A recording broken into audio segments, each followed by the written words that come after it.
Where's the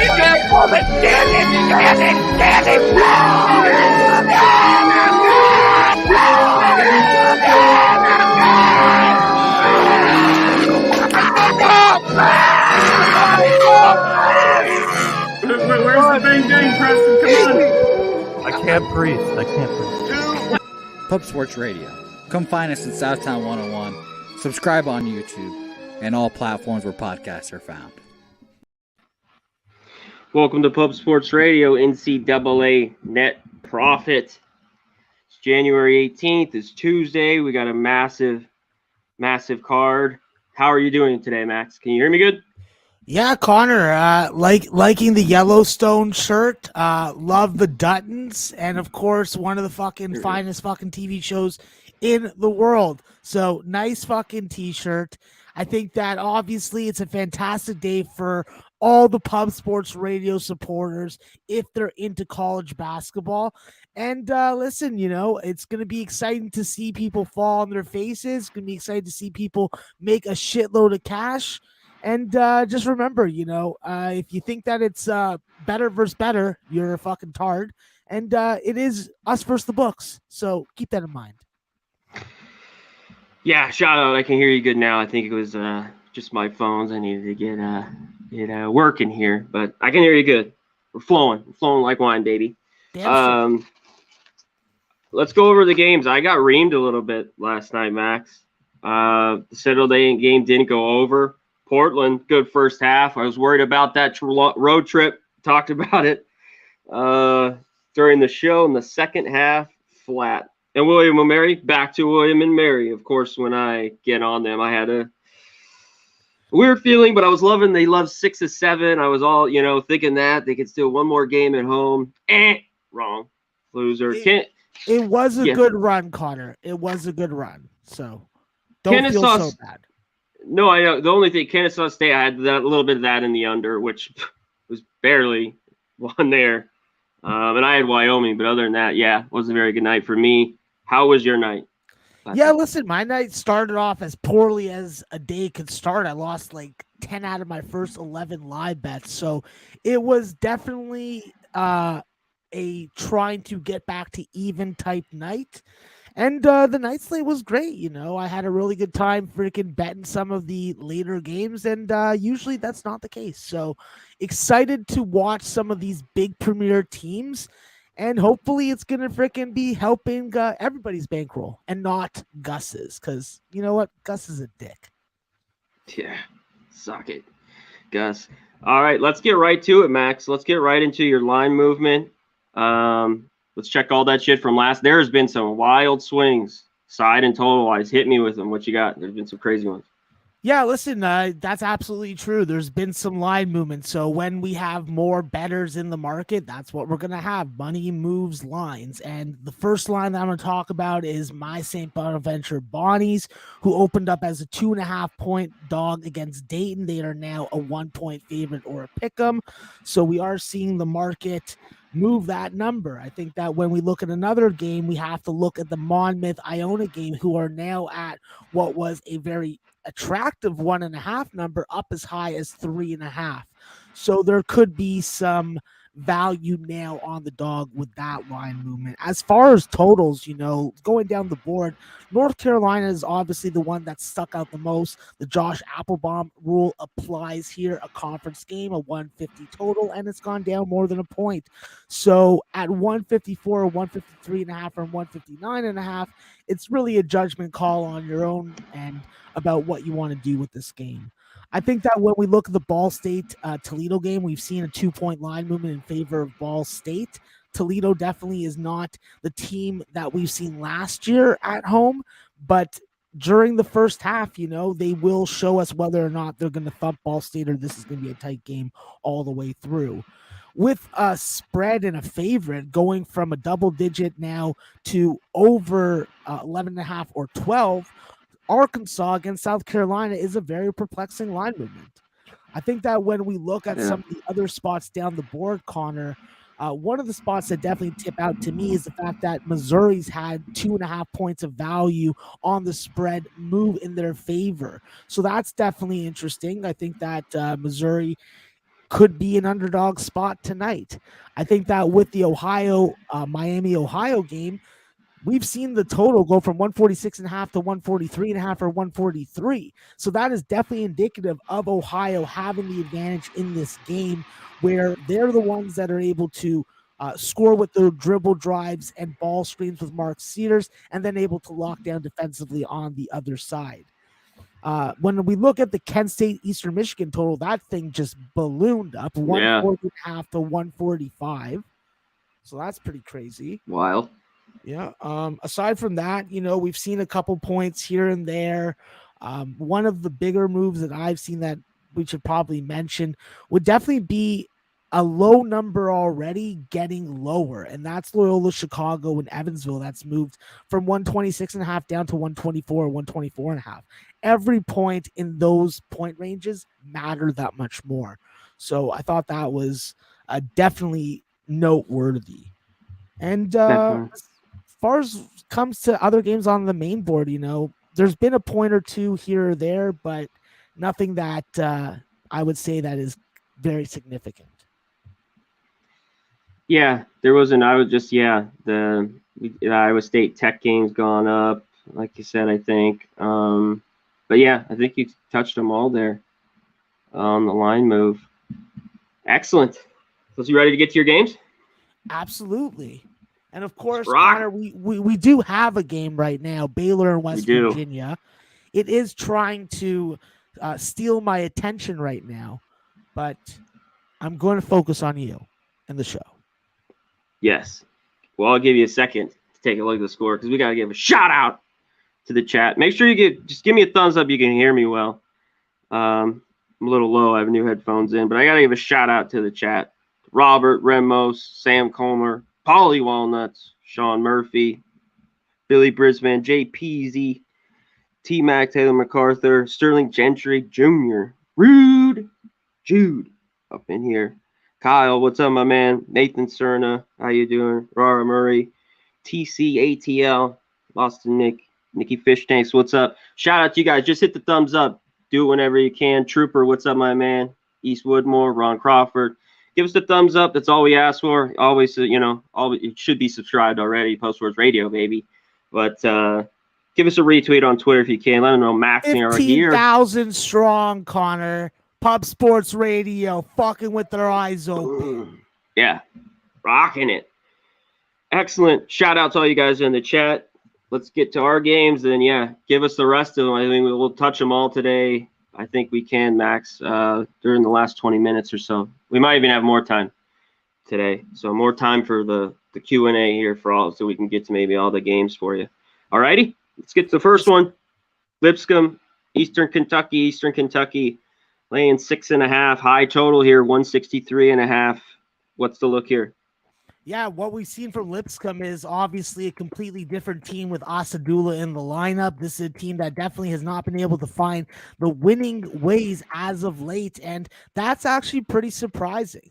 I think coming off a really tough game where Bellarmine is an interesting offense to have to defend because they're a team that can move the ball from side to side without dribbling, and they do really get you going back and forth. And obviously with defense, that's just not their strong suit. When Lipscomb has an off shooting game, obviously I want to come back strong on them the next game.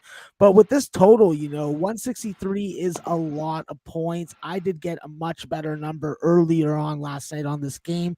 I think that Lipscomb as a dog here is someone that I want to throw a little freaking money behind. I think that with Eastern Kentucky, they definitely have the talent. I just don't like certain parts of their offense, and that's Cooper Robb.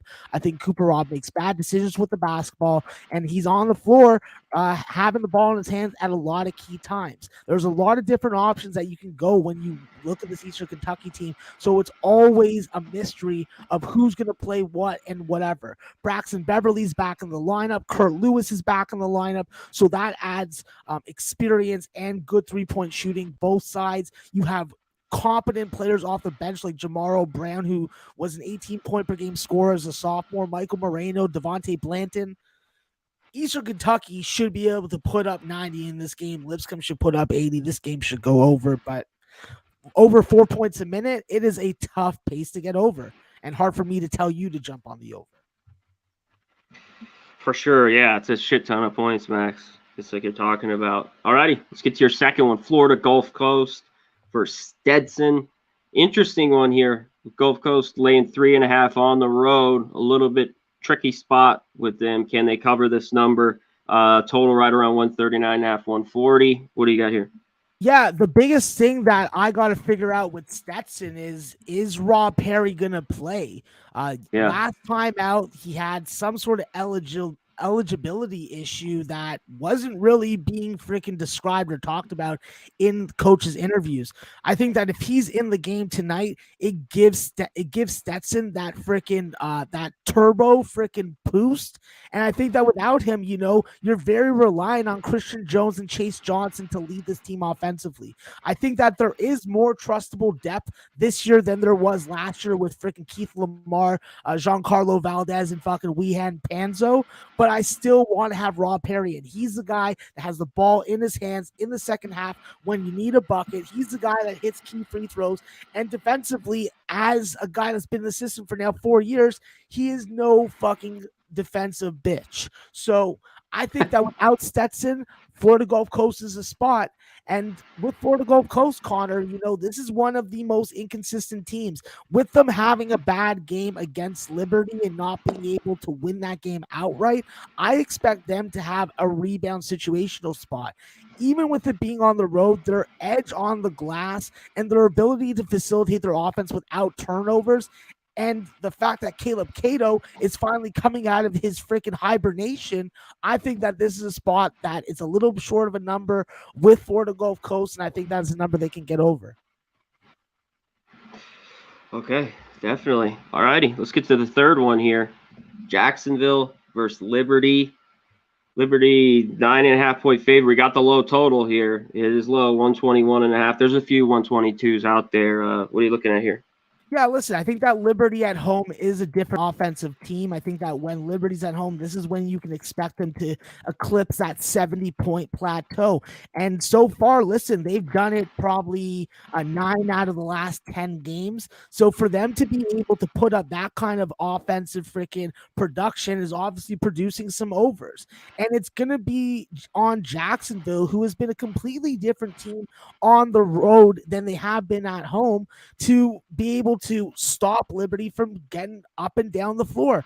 At home, this team shoots 50% from the field plus. They're hitting 12 or more threes a game, and they're getting to the free throw line and hitting 75%.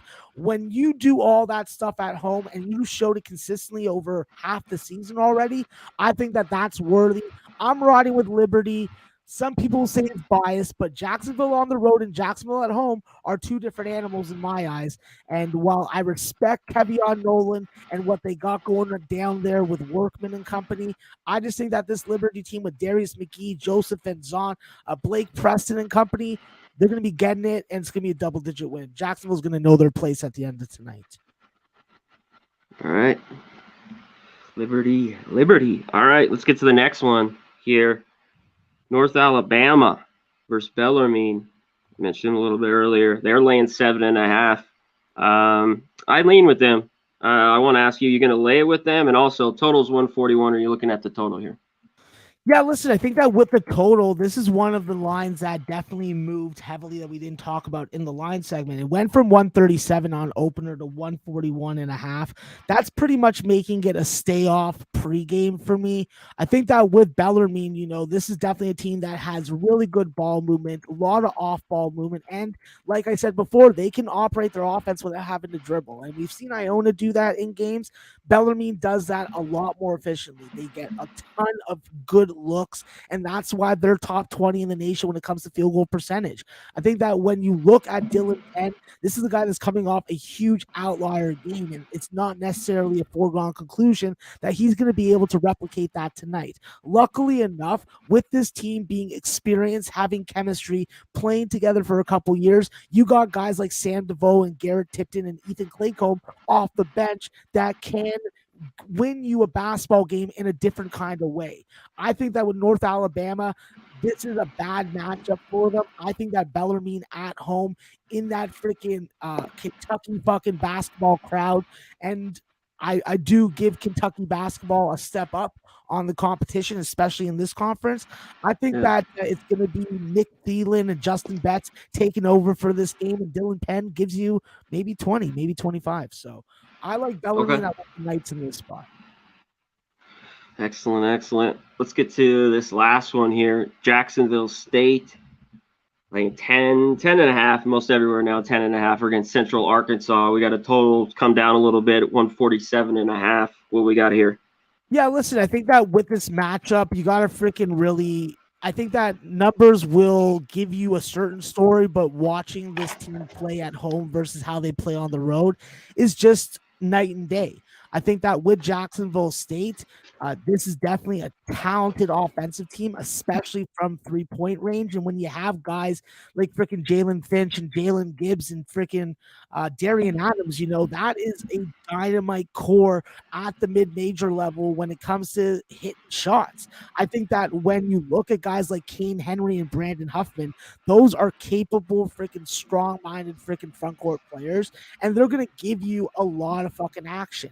I think that the difference, though, with Central Arkansas is the fact that Darius Hall is healthy. He's back. And at 6'7", it just seems that no one that he's been able to go up against has really been able to give him a problem. He's been able to really rock out, and he's been able to have some serious outlier games recently. I think that he's the key for Central Arkansas tonight. I don't need Central Arkansas to win the game.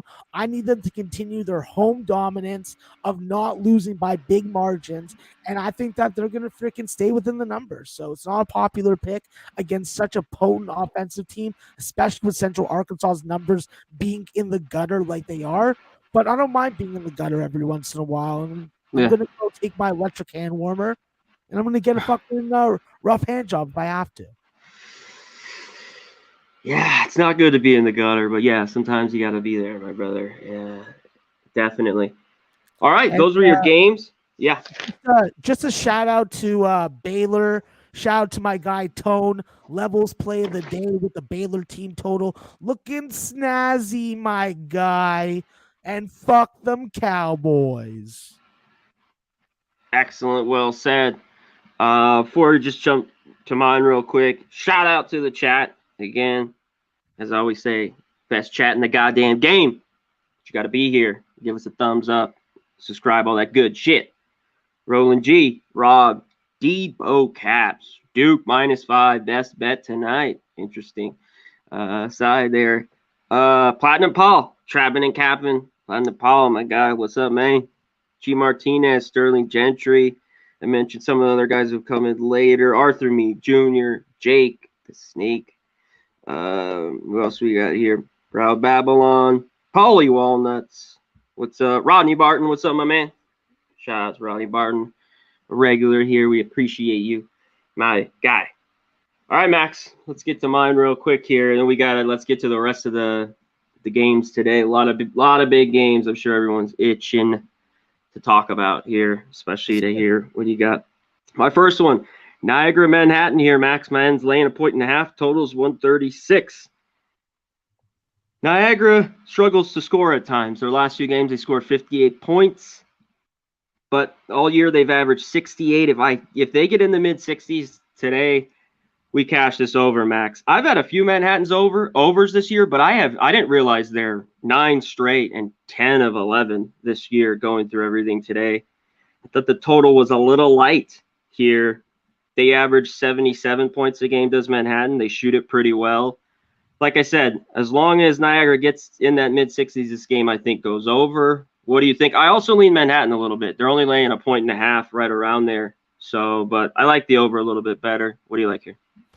Yeah, I think that this is definitely a tough game for Niagara with Manhattan and Jose Perez and Samir Stewart. They're going to need some extra assistance. And if they don't have Anthony Nelson, you know, I wonder if they're a little burnt out from their Iona game. So I don't know. It's a tough spot. Yeah. I just thought the total was a little light for this Manhattan. Niagara scored a bit lately. That scares me a little bit. But I like this was at 136. Right around there. And sidewise, if I had to, I'd lean Manhattan here at home. Here's my second one. Loyola Chicago. laying 12. I do see 11.5, a few here, BetMGM, a few spots, but 12 most places. You talk about this line move on the total max dropping. I'm actually taking a favorite on the road. I'm laying it here with Loyola. I don't think Evansville's very good at all. They're one of the worst. They're worst team in the conference, but in the nation, they're way down there. 2-point, 3-point shot. They don't score it real well. They just got pounded by Bradley, 79-47. They are back at home, but I don't even know if home court can do them well here. The only thing, Loyola Chicago, I thought about this game, Max. I thought of you that this might be a first half look with Loyola. Maybe I was going to split it. What do you think here in this game?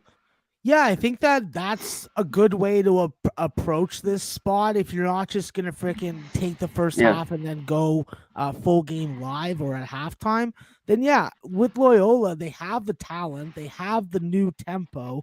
Drew Valentine's allowing this team to play faster when they want.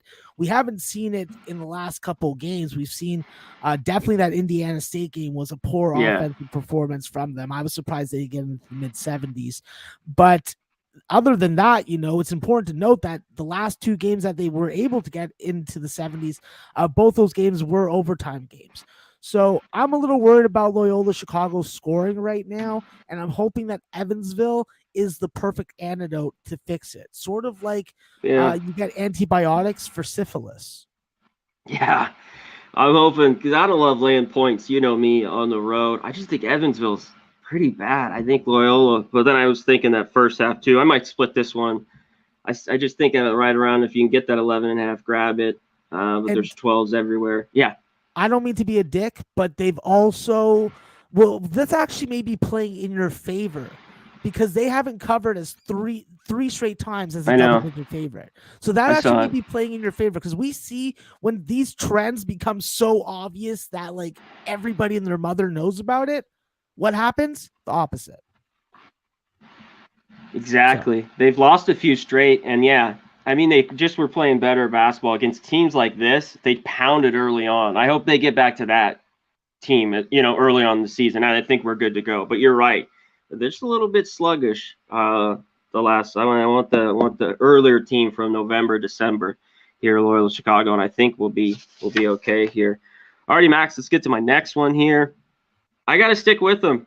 This North Carolina, Miami. Lines 2.5, totals we're all the way at 153 here. I'm not messing with the total here. It's a little high, 153. I've been with Miami, and I'm riding with them here. North Carolina's played well on the road. But this something about Laurinega, he's got this team playing well with McGusty, Moore, Long. They shoot 70 or 37% from three. They just score points. They're defensively, they do give up points, but they just seem at home here in this small dog spot. I think you could even go money line, but I'll take the 2.5, the bucket. I wish I was catching the 3. These are always spots. I want the 3. Maybe I'll wait. I don't think it gets there. But yeah, I'm taking Miami here. I think they hang tough. I don't know what North Carolina. They obviously have the size advantage, Max, the rebound, you know, the department, Carolina putback, stuff like that, second chance points. But give me the home team here. I'm staying with the hot Miami team, ATS here. They just keep, when you think they're in doubt, they beat teams, and then they lost to Florida State by 1. I mean, on the road. So give me them here at home as a home dog. Give me the plus 2.5. What do you got in this one?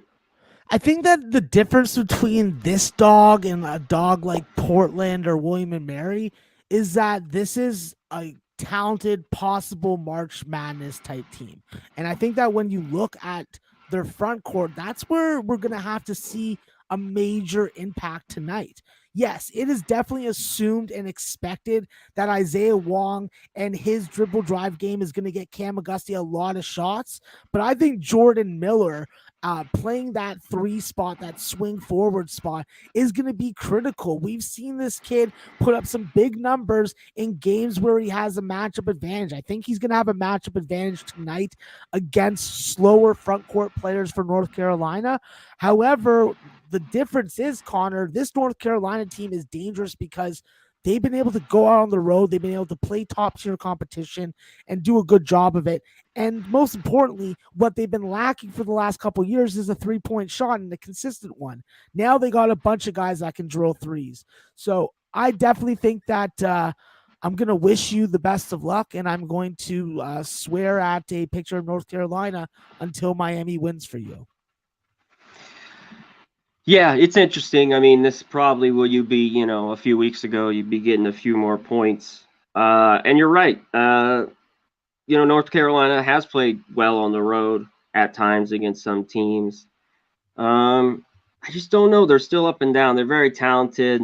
I'm rolling with Miami here. I'm going to roll with the home dog here. Speaking of another home dog here, I like it, and I'm going to wait on this one, Max. This is Duke, Florida State. Someone mentioned in the chat it was their best bet, Duke. I already see a 5.5 at BetMGM. I don't know if it hits 6, but if it does, I'm going to pull the trigger on Florida State. But I lean over. I like this over 144 a little bit.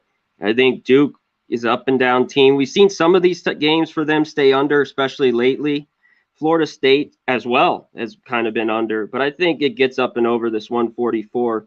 Florida State, 3 straight wins, Louisville, Syracuse, Miami, that tough one, 65-64. So I'm going to wait on this game, but initially I lean over, and I might wait on Florida State if I can catch a 6. What do you think here?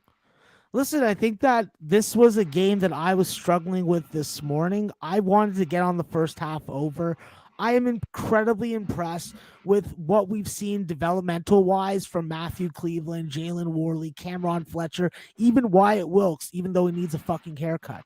I think that this Florida State team can really grind with you, and that's something I think that they don't want to do against Duke.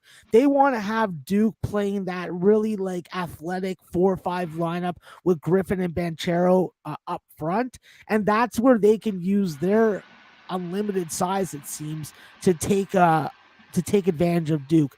I think that the higher scoring this game, the more it better suits a Florida State cover. But if Duke locks down defensively, Florida State's going to end up losing this game by margin.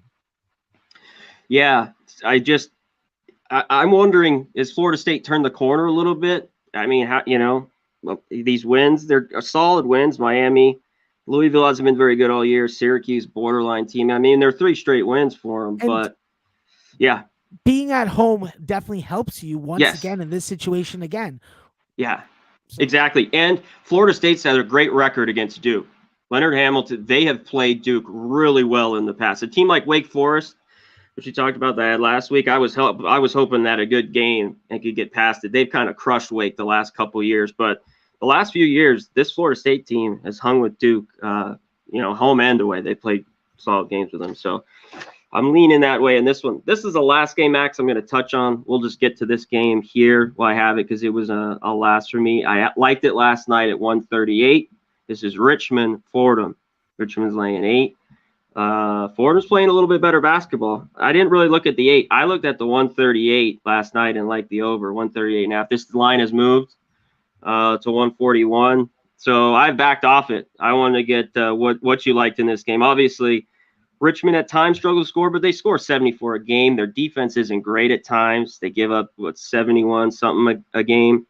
Fordham has struggled to score, and they just got blasted on the road by St. Louis, 63-45. You got to think coming back home, they shoot the ball better. I was just a little scared. This has moved over 140, like I said, to 141. I initially liked the over.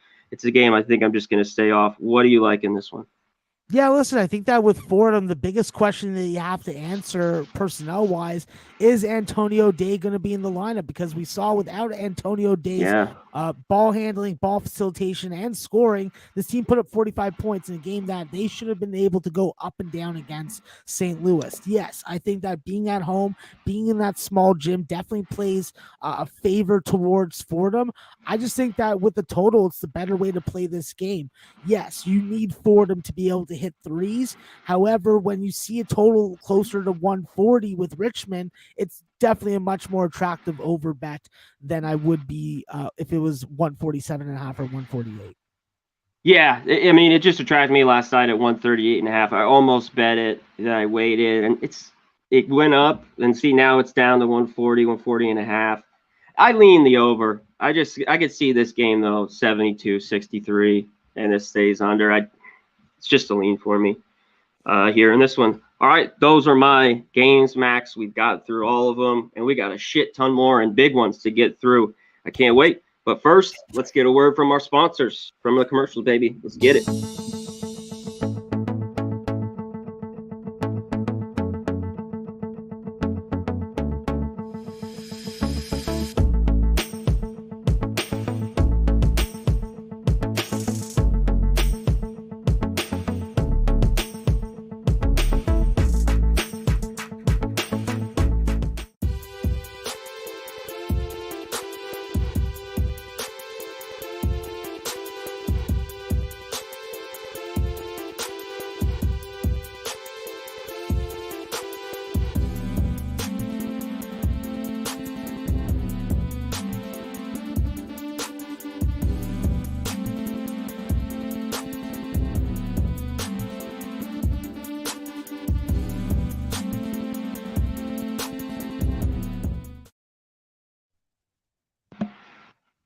Shout out to the chat. Hit me up, chat. Let's get the questions going with the games. If you're in the San Antonio area, go to Southtown 101, best bar in town.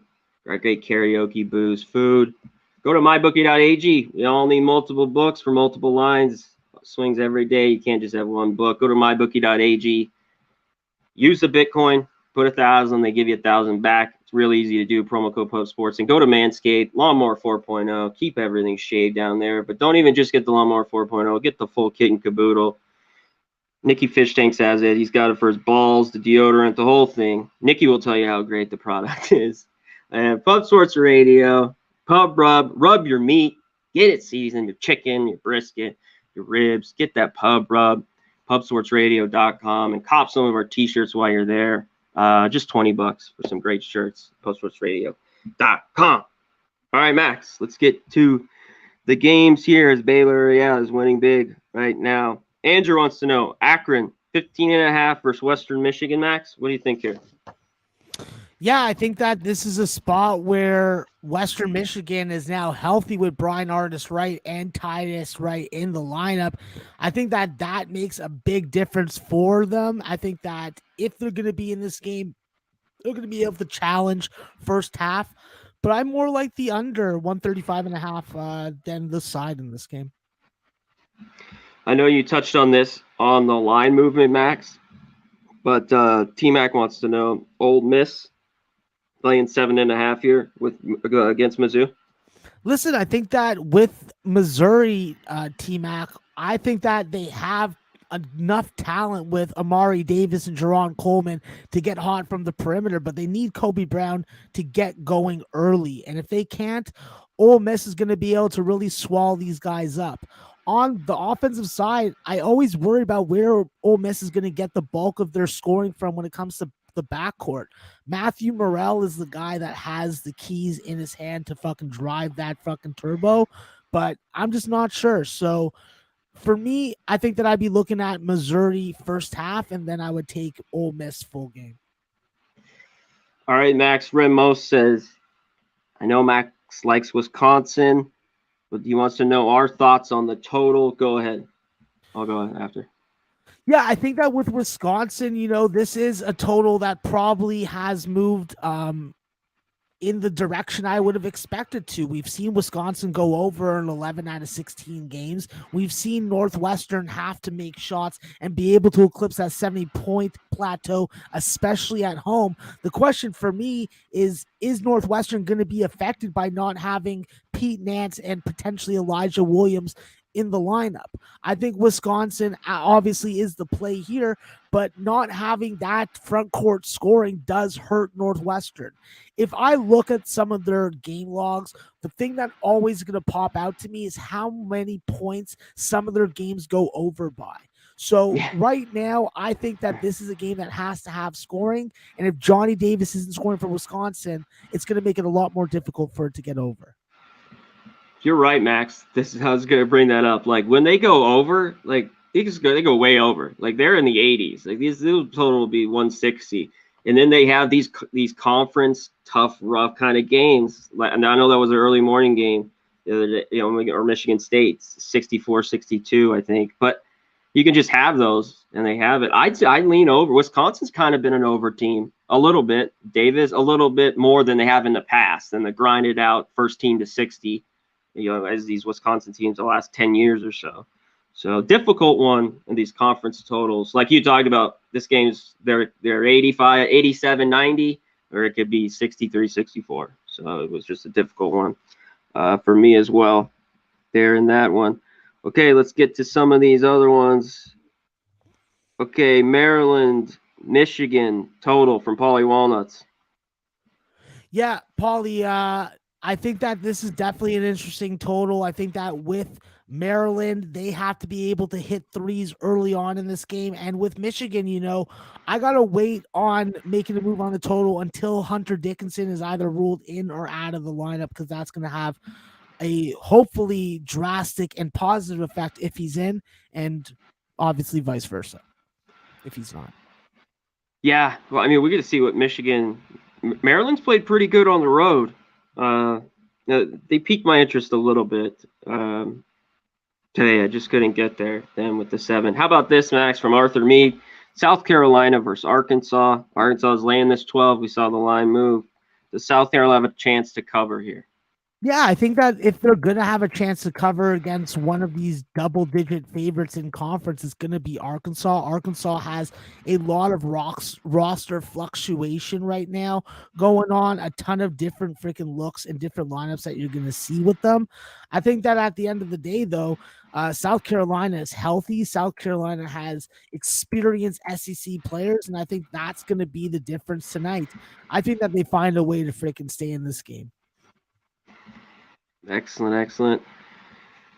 All right, how about this one, Max? Let's get to the late night Utah State, Fresno State game here. Utah State's kind of reeling a little bit. Fresno laying just a 3. I even see a 2.5 at BetMGM. I'll refresh this, but what do you like here? Yeah, I'm on Fresno in this spot. I like them first half and full game. I think that this is just a show me what you can do kind of game for them. This is a team that obviously has fantastic first half defense, really puts it on their opponents early on. And with Utah State, it's really been the opposite. They've had to work hard to get back into games. And without Brock Miller in the lineup, I think that it takes away one of your most experienced voices in the huddle and on the floor. If Fresno can hit threes and be able to get to the free throw line and make maybe 10 to 15 free throws, I think it makes such a big difference. However, with their ball security, with their ball hawking ability, I think that they take care of the basketball on one side and they take the ball away on the other side.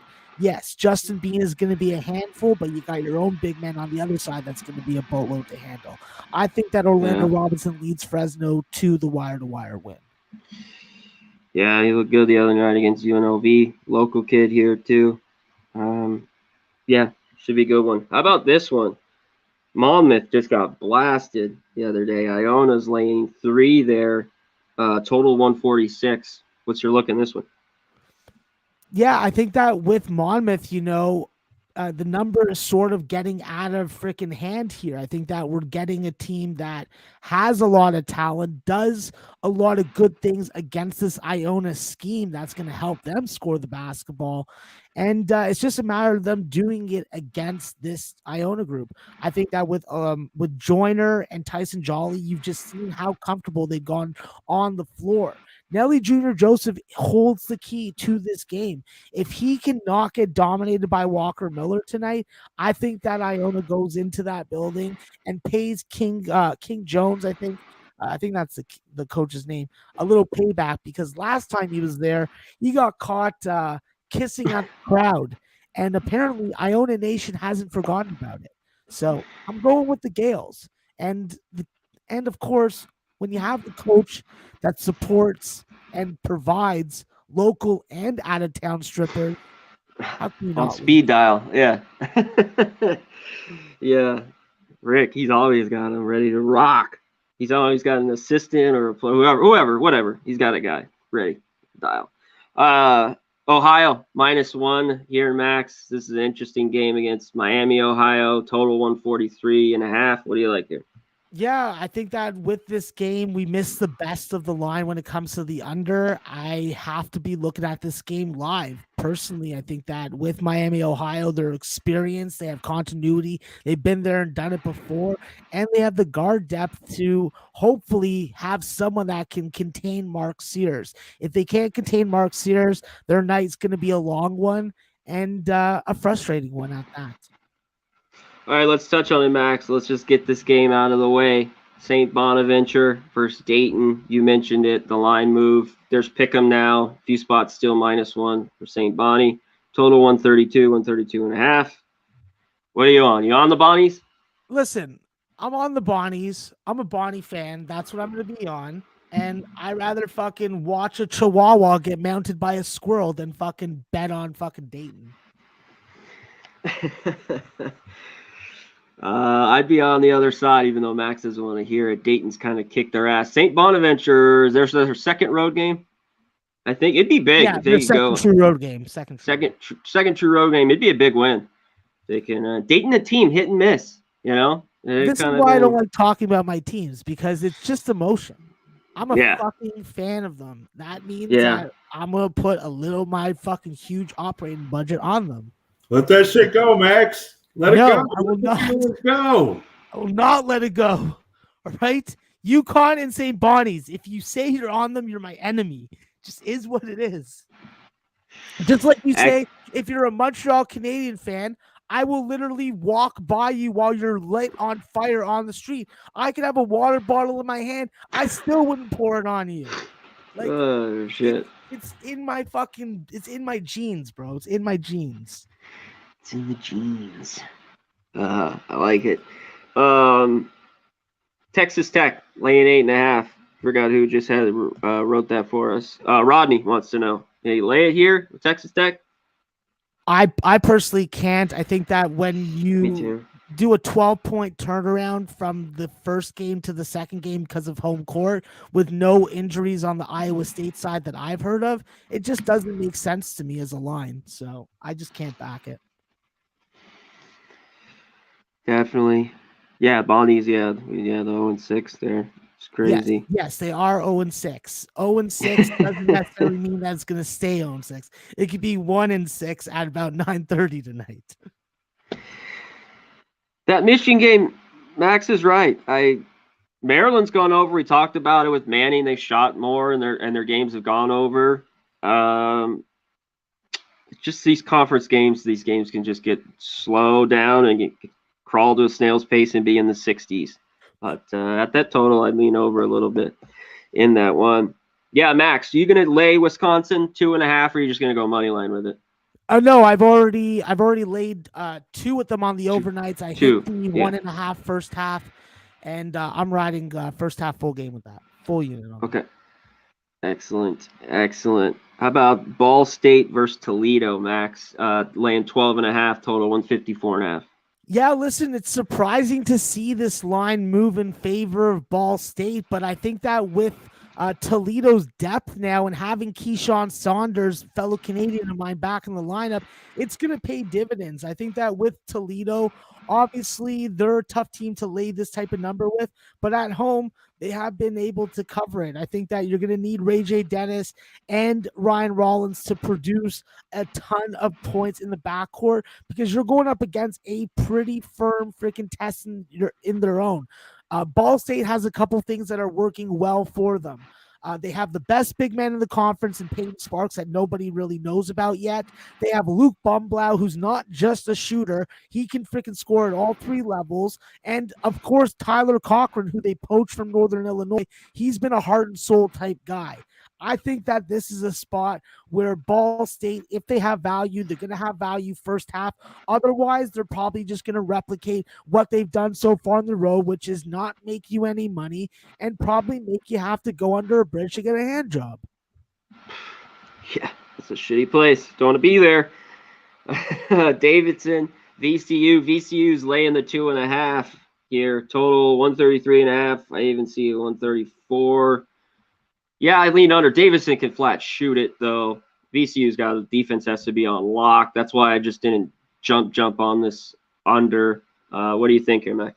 Yeah, first half over for me in this spot. Too much 3-point shooting, and that's including VCU right now. I think that Yeah. Vince Williams and Jaden Nunn are going to be a handful tonight for Davidson to handle, but I think that this is still going to be under basketball full game. It may go over first half, go under full game, and yeah, I'm rocking out with that shit. Let's mention it real quick because I didn't know if you talked about it because I kind of said it. I lean with Maryland. I didn't love it. What do you feel about that game, Max, with Michigan, the 7? This morning, before I realized that freaking Hunter Dickinson wasn't going to potentially be in the lineup, I was all over Michigan. I got to freaking find out starting lineups before. Yeah, I agree. I mean, if he's out, Maryland, yeah, they might drop a little bit. Man, that number, Michigan has not played good basketball.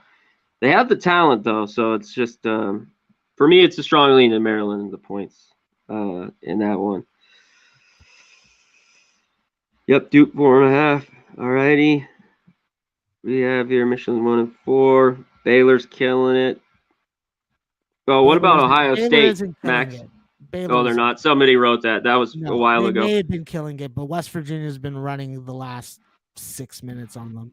Okay. Ohio State, first half -19. Full game's obviously 33.5. Anything there? Listen, I think that I was talking to the Master Jedi of Unders, and when the Master Jedi of Unders is talking about a side that he wants to bet, I listen up. And I don't really have an opinion on it. All that I would say is that if the Master Jedi of Unders likes Ohio State to win the game by 40+ points, so do I. Bowling Green playing like 6.5, I believe, total against Northern Illinois. You have anything here? Yeah, I think that with Bowling Green, there are some question marks on their side with Caden Matheny and Joe Reese. Taking those guys out of the lineup pushes other guys like Brenton Mills into the starting lineup.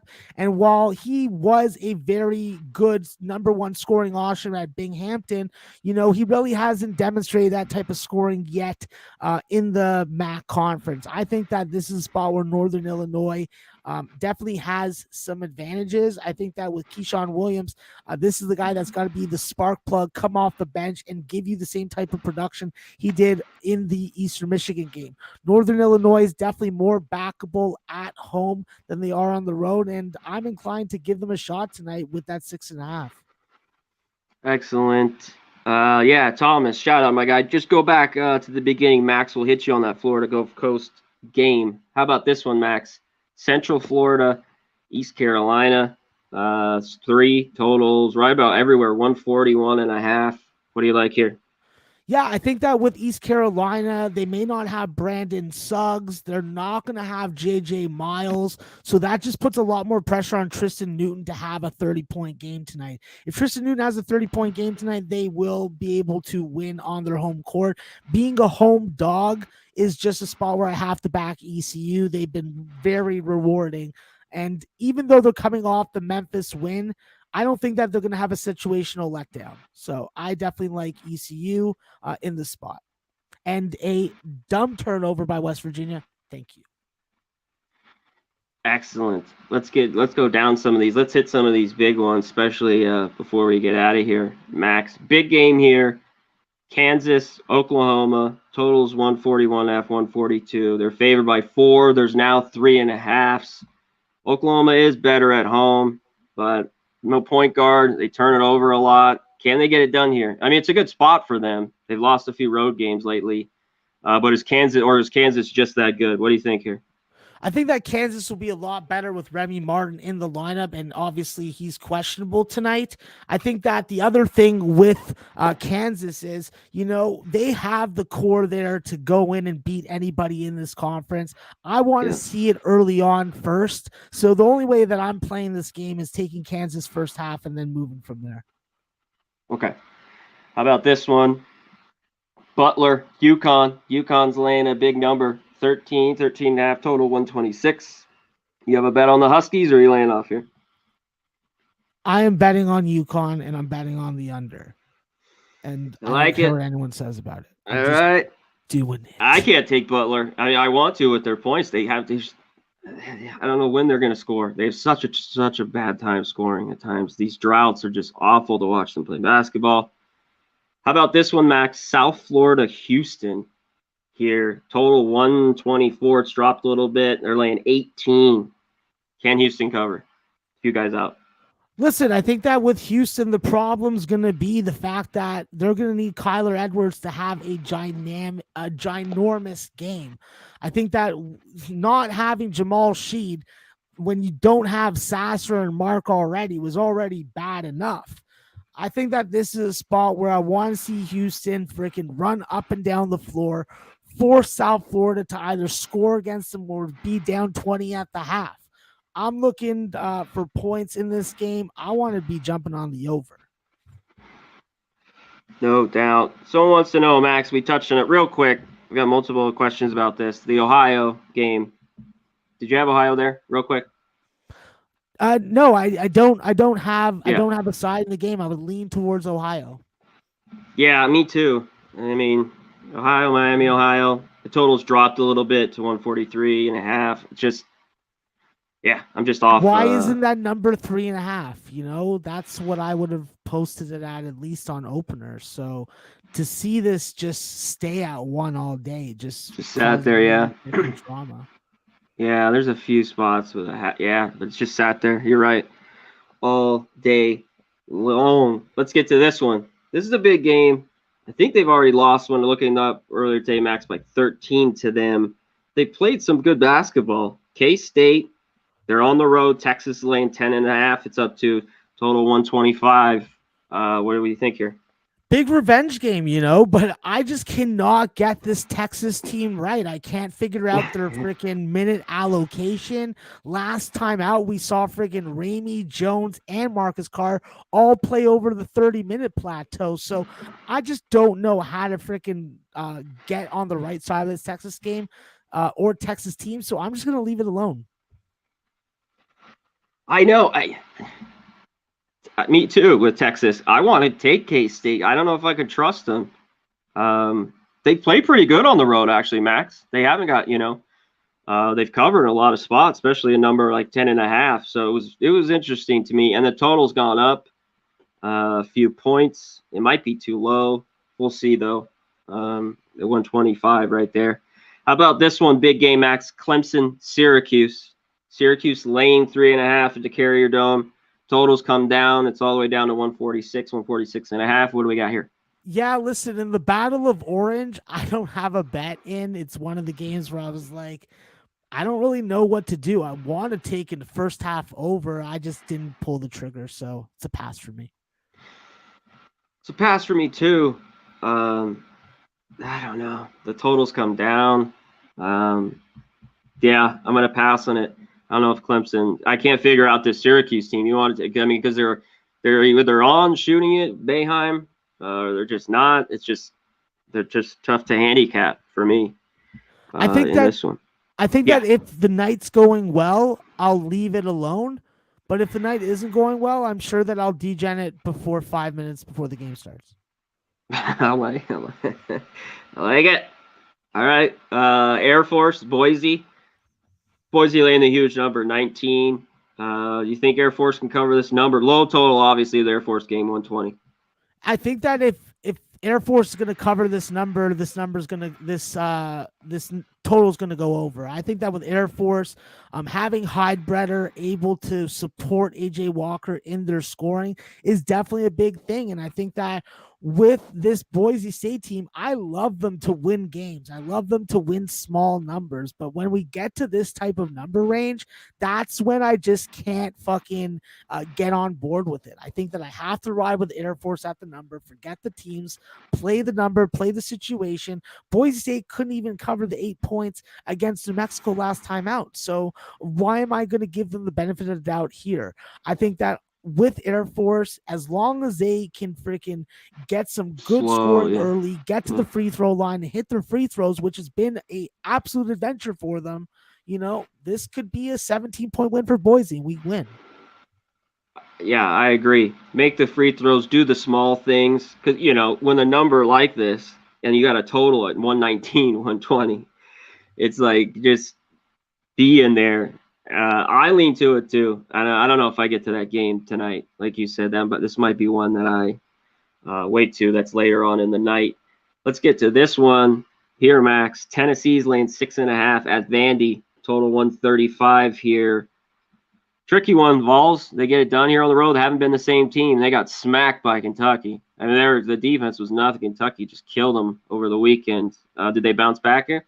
Yeah, I think that this is bounce back city for Tennessee. What I'm more interested in is I want to see how defensive this game can get. I'm definitely inclined to lean towards the first half under. I think that with Tennessee coming off such a brutal defensive performance, the expectation is that we do see them revert back, especially with taking a major step down in competition. So I'd be looking towards the first half under to start me off in that game. And I'd be looking towards the Tennessee first half play when we're talking about a spread that is less than 10 points for the full game. Okay, Roland. Yeah, I haven't got this Houston team. They just seem to blow teams out, or they don't, and I lean to those points with South Florida, but I have not figured out Houston out all year long in that one. All right, let's run through some of the last late night ones, Max. Bakersfield's laying 7.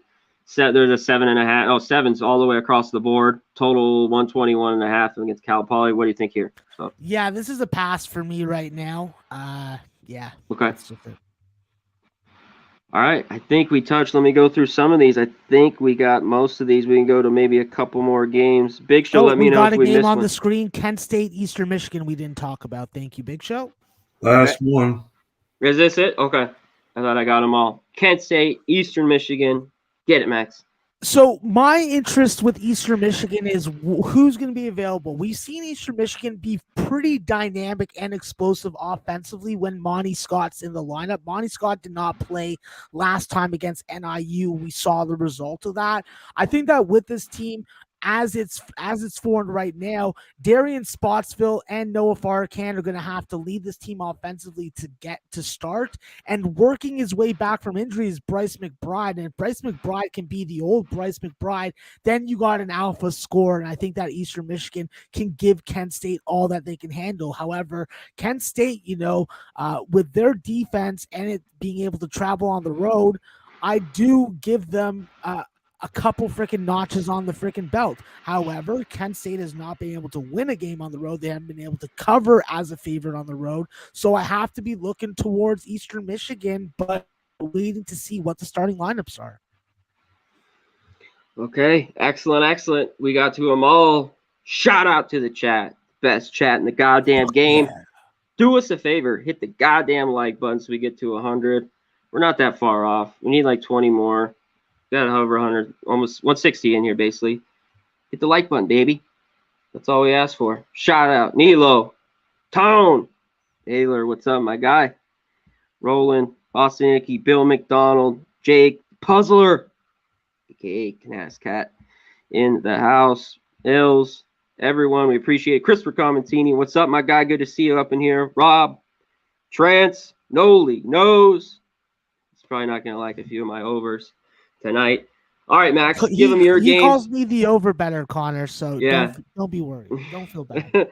Go ahead. Give him your games. Give a shout out to the chat. I'll get mine. We'll get out of here, brother. Yeah, obviously, shout out to the fucking pubbers. Keep on pubbing. Keep on fucking pounding those fucking bets in and keep on fucking pounding into those bookies' wives and girlfriends. Find out where they are. Find their Instagrams. Have fucking sexual fucking explicit conversations with them. And if you have to, send them a dick pic to fucking lock it down. And no doubt. I'll say this. It's a real tough card for me to find a couple best bets that I like. And we obviously know the best bets are fucking brutal when it comes to me. So I will just go with Wisconsin tonight. I'm playing for freaking a situational letdown for Northwestern. I think that with possible missing key pieces in the front court, give me fucking Johnny Davis and company. So I'm going to take Wisconsin -2.5 and ride that as my best bet. Excellent. Let me give you mine here, Max. Niagara, Manhattan. I'm just rolling the Manhattan over here. 136, take the over. I will have another small bet as well on Manhattan. I think they get the job done. They're just laying 1.5 points. Loyal Chicago. There might be a sucker here. I don't lay a ton of bets. I'm going to split it, Max. I'm going to take first half full game -6, and I can get 11.5. See if you can get 11.5. I get BetMGM, one of those books, or the Westgate. They have it out there. And Miami, +2.5. I'll take the 2.5. I'll take the extra bucket just in case. I think it's tight. I talked about it. These games, I'll post on Twitter if I play them. The Duke-Florida State game we mentioned. I'm going to wait on that in that game. And I mentioned Richmond-Fordham. It was 138. Automatically looked over, but after looking at everything, it's just a lean to the over in that Richmond-Fordham game. I didn't love it too much. All right.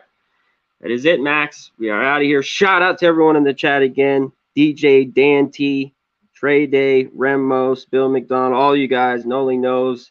We appreciate you so much. Hit the like button on the way out when you bounce. And let's get it.